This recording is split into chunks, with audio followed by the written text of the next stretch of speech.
আসসালামু আলাইকুম ওরহমতুল্লাহ। সুপ্রিয় ভিউয়ার্স, আশা করি মহান আল্লাহ রব্বুল আলমিনের অশেষ মেহেরবানি ও দয়ায় আপনারা সকলেই ভালো আছেন। আজকের ভিডিওতে আমরা আলোচনা করব মৃত্যুর পর ফেরেশতারা লাশের সাথে কি করবে সে সম্পর্কে।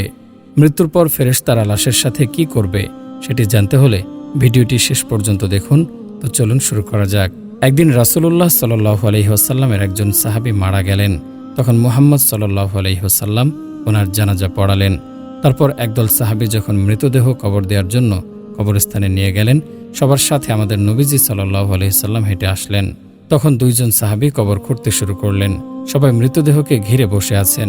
পিনপন নীরবতা। কবর খনন শেষ না হওয়া পর্যন্ত সবাই অপেক্ষা করছেন। তখন চুপচাপ নীরব শান্ত একটি পরিস্থিতির সৃষ্টি হলো। রাসূলুল্লাহ সাল্লাল্লাহু আলাইহি সাল্লাম তখন পিনপন নীরবতা ভেঙে গভীর মনোযোগ দিয়ে কবর খোঁড়া দেখছিলেন।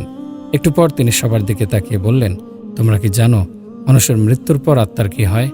সবাই তখন খুব আগ্রহের সাথে রাসূল সাল্লাল্লাহু আলাইহি সাল্লামকে জিজ্ঞেস করলেন, ইয়া রাসূলুল্লাহ, আপনি বলে দিন, আমরা তো জানি না। নবীজি তখন একটু চুপ থাকলেন এবং সবাই ওনার কাছে এসে ঘিরে বসলেন। মৃত্যুর পর আত্মার কি হয় এই তথ্য তাদের জানা ছিল না। আজ তারা এই তথ্য প্রিয় রাসূল সাল্লাল্লাহু আলাইহি সাল্লামের মুখ থেকে শুনতে পাবে। কত বড় সৌভাগ্য তাদের। প্রিয় ভিউয়ার্স, আজ আপনারাও শুনতে পাবেন রাসূল সাল্লাল্লাহু আলাইহি সাল্লাম মৃত আত্মার বিষয়ে কি বলেছিল, মৃত্যুর পর কি হয় আত্মার। শোনার জন্য সবাই অধীর আগ্রহে রাসূল সাল্লাল্লাহু আলাইহি সাল্লামের চারপাশ ঘিরে বসলেন। তিনি একবার কবরের দিকে তাকিয়ে মাথাটা তুলে আকাশের দিকে তাকালেন। তারপর তিনি গল্পের মতো করে বলতে শুরু করলেন।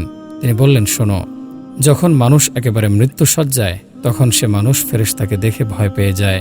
কিন্তু যে বিশ্বাসী ও ভালো মানুষ, তাকে মৃত্যুর ফেরেশতা হাসি মুখে সালাম দেয়, তাকে অভয় দেয় এবং মাথার পাশে এসে তার মাথায় হাত বুলিয়ে দেয় এবং ধীরে ও যত্ন করে তার পাশে বসে।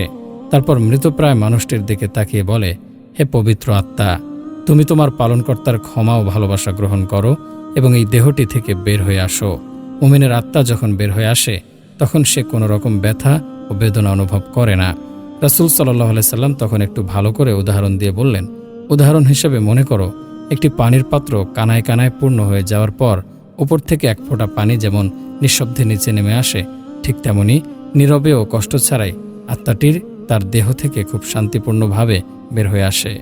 সেই সময় দুজন ফেরেশতা বেহেশত থেকে বেহেশতের সুগন্ধি মাখানো একটি নরম সুতির সাদা চাদর নিয়ে আসেন এবং সে আত্মাকে সাদা চাদরে আবৃত করে আকাশের দিকে নিয়ে যান। তারা যখন আকাশে পৌঁছান, তখন অন্য ফেরেশতা সে আত্মাটিকে দেখার জন্য এগিয়ে আসেন। কাছে এসে সবাই বলেন, সুবহানাল্লাহ, কত সুন্দর এবং কি সুন্দর ঘ্রাণ। তারপর সবাই জানতে চায়, এ আত্মাটি কার? উত্তরে আত্মা বহনকারী ফেরেশতা বলেন, উনি অমুকের সন্তান অমুক। বাকি ফেরেশতারা তখন আত্মাটিকে সালাম দেয়। তারপর তারা জিজ্ঞেস করেন যে উনি কি করেছেন, ওনার আত্মার এত সুঘ্রাণ কেন? আত্মা বহনকারী ফেরেশতাগণ তখন বলে ওঠেন, আমরা শুনেছি মানুষজন বলাবলি করছে উনি একজন ভালো মানুষ ছিলেন, আল্লাহ তাআলার একজন ভালো বান্দা ছিলেন।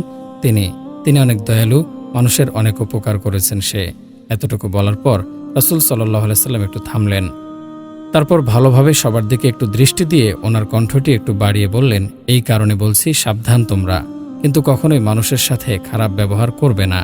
কিন্তু কখনো মানুষের সাথে খারাপ ব্যবহার করলে সাথে সাথে তাওবা করে নেবে এবং ব্যক্তির কাছে ক্ষমা চেয়ে নেবে। প্রিয় দর্শক, ফেরেশতারা এই কথা শোনা মাত্র আত্মা বহনকারী ফেরেশতারাও আকাশে গিয়ে এক ফেরেশতা অন্য ফেরেশতাদের কানে কানে এই কথাগুলো বলে বেড়াবে। এই কথাটি বলে তিনি আবার একটু চুপ করলেন এবং কবরটির দিকে একটু দৃষ্টি দিলেন। তারপর তিনি বলতে শুরু করলেন, এই সময় মানুষ যখন মৃত দেহটিকে কবর দেওয়ার জন্য গোসল দিয়ে প্রস্তুত করবে, তখন আল্লাহ তাআলা আত্মা বহনকারী ফেরেশতাদেরকে বলবেন, যাও, এখন তোমরা আবার এই আত্মাটিকে তার শরীরে দিয়ে আসো। মানুষকে আমি মাটি দ্বারা সৃষ্টি করেছি এবং তার আত্মাটিকে আবারও তার মাটির দেহে মাটির সাথে মিশিয়ে দেব। সময় হলে তাকে আমি আবার পুনরায় জীবন দেব। তারপর মৃত ব্যক্তিকে কবরে রেখে যাওয়ার পরে দুজন ফেরেশতা আসবেন, তাদের নাম মুনকার নাকির। তারা তখন মৃতের সৃষ্টিকর্তা, তার ধর্ম ও নবী সম্পর্কে জিজ্ঞেস করবেন। মুনকার নাকির চলে যাবার পর সে মৃত আত্মাটি আবার অন্ধকার কবরে একাকী হয়ে যাবে। সে এক ধরনের অজানা আশঙ্কায় অপেক্ষা করবে। সে কোথায় আছে এবং কি করবে এরূপ এক অনিশ্চয়তা এসে তাকে ঘিরে ধরবে। এমন সময় সে দেখবে খুব সুন্দর একজন লোক তার কবরে তার সঙ্গে দেখা করতে এসেছেন। তাকে দেখার পর আত্মা ডিপ্রেশন মুক্ত হবে। এত মায়াবী, এত সুন্দর তার চেহারা জীবনে কোনোদিন দেখেনি। আত্মাটি তখন জিজ্ঞেস করবে, তুমি কে? সে লোকটি তখন বলবে, আমি তোমার জন্য অনেক বড় একটি সুসংবাদ নিয়ে এসেছি। তুমি দুনিয়ার পরীক্ষা উত্তীর্ণ হয়েছ, আলহামদুলিল্লাহ, তোমার জন্য আল্লাহ তাআলা জান্নাতের ব্যবস্থা করেছেন। তুমি কি সেটি একটু দেখতে চাও? একটু দেখতে চাও তুমি সেই জান্নাত যা আসমান জমিন থেকে বৃহৎ? আত্মাটি তখন ভীষণ খুশি হয়ে বলবে, অবশ্যই আমি তা দেখতে চাই, অবশ্যই আমি তা দেখতে চাই, আমাকে একটু জান্নাত দেখাও। লোকটি তখন বলবে, তোমার ডান দিকে তাকাও। আত্মাটি তখন ডানে তাকিয়ে দেখবে কবরের দেয়ালটি সেখানে আর নেই। সেই দেয়ালে দরজা দিয়ে অনেক দূর পর্যন্ত, যতদূর দৃষ্টি যায়, দৃষ্টির সীমা পেরিয়েও একটি একটি সুন্দর বেহেশত দেখা যাচ্ছে। বেহেশতের সে রূপ দেখে আত্মাটি অনেক মুগ্ধ ও প্রশান্তি লাভ করবে এবং সেখানে যাওয়ার জন্য অস্থির হয়ে যাবে। লোকটি জিজ্ঞেস করবে, আমি সেখানে কখন যাব এবং কিভাবে যাব? লোকটি মৃদু হেসে বলবে, যখন সময় হবে তখনই তুমি সেখানে যাবে। সেটি হবে ইয়াউমুল কিয়ামার পর এবং তুমি সেখানে চিরস্থায়ী হবে ইনশাআল্লাহ। আপাতত শেষ দিবস পর্যন্ত অপেক্ষা করতে হবে। ভয় পেও না, ভয় পেও না, আমি তোমার সাথে আছি। তোমাকে আমি সেদিন পর্যন্ত সঙ্গ দেব যেই দিন পর্যন্ত না ইয়াউমুল কিয়ামা হবে। আত্মাটি তখন তাকে আবারও জিজ্ঞেস করবে, কিন্তু তুমি কে? তখন সে লোকটি বলবে, আমি তোমার এতদিনের নেক আমল। সুবহানাল্লাহ, পৃথিবীতে তোমরা সকল ভালো কাজের ফলাফল আমি নিজেই। তুমি নফসের সাথে যুদ্ধ করে ভালো কাজ করেছো, তুমি খারাপ আচরণ করা প্রতিবেশীর খারাপ আচরণ আল্লাহর সন্তুষ্টির জন্য হজম করেছো, উঠতে বসতে ফিরতে প্রতিটি কাজ তুমি আল্লাহর জন্য করেছো। আর আমি জানি এতে তোমার কত কষ্ট হয়েছে। আমি তোমার সেই নেক আমল আজ তুমি আমাকে একজন সঙ্গীর মতো করে দেখছো।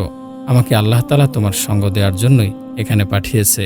এই কথাটি বলে লোকটি আত্মাটির ওপর খুব যত্নে হাত বুলিয়ে দেবেন এবং বলবেন, হে পবিত্র আত্মা, এখন তুমি শান্তিতে ঘুমাও, নিশ্চিন্তে বিশ্রাম নাও।